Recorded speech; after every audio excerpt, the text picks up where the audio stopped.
Thank you, Mr. Secretary, and to all of your colleagues for your leadership, what you do every day to focus on serving our veterans.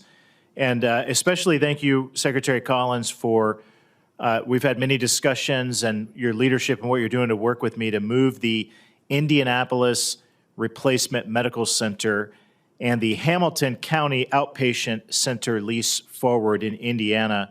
These projects would replace a really old downtown medical center with a new medical center and an outpatient center that's closer to where most veterans in the state of Indiana live.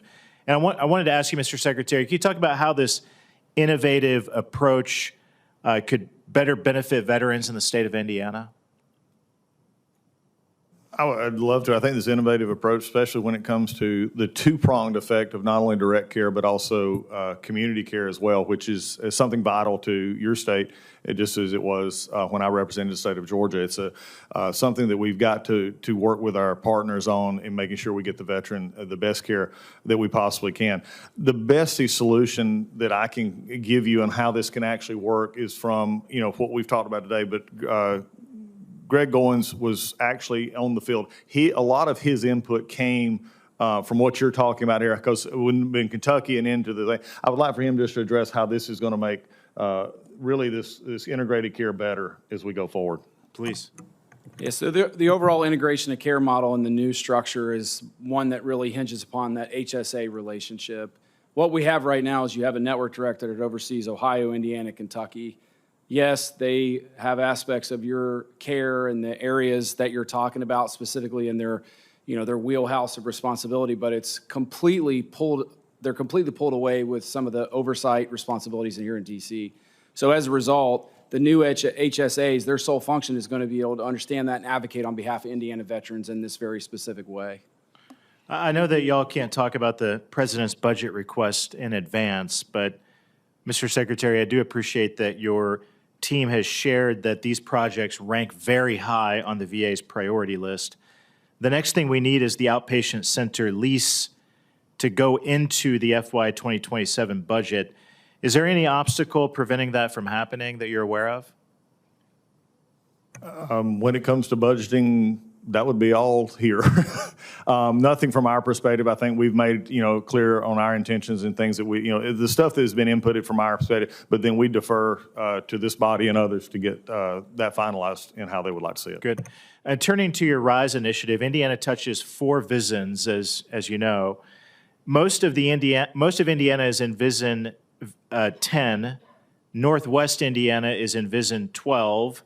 Part of Southwest Indiana is in VISN 15, and a lot of veterans in Southeast Indiana go to facilities which are in VISN 9. So you see the patchwork that we have. How will consolidating the VISNs improve coordination of care in Indiana? Well, again, this is one of those things when you look at it from a perspective of, crossing lines, and it goes back to the very issue that we were seeing in how you get answers that are consistent across VA, and this is something that really actually helps that. I'll let the Undersecretary Greg handle the rest of it, because it is something we need to look at. So, Senator, as somebody who grew up in Evansville, I fully understand where you're coming from on the coordination. But that's why having the larger VISNs allows for resource across that larger geographical territory as they focus on the strategy and the resources. But in the HSAs, as they focus down on the markets, and we haven't identified what all the HSA delineations are going to be, but the markets can be tighter so that they can focus on an area. I'll pick on my area where I grew up, since from Indiana, the Evansville, Vandenberg, tri-state area with, the Henderson, Kentucky area, that's a market. And that's an area. And so as the HSAs, they can cross over those boundaries as they go out, but they're really going to be able to focus on the market aspect of it. But even today, as you know, there's not a policy barrier to prevent somebody go from one VISN to another VISN because it's the veteran's choice.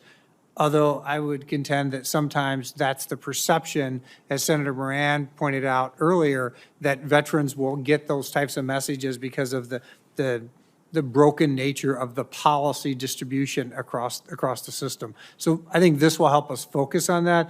And To the right of me, it used to be the VISN director in the Louisville area, Kentucky area, so you may want to chime in a little bit more. Yeah, the only thing I would say is veterans will continue to have a choice where they want to receive their care. And if they're in southern Indiana, that might be Louisville for specialty care, and I think that you would prefer that as well.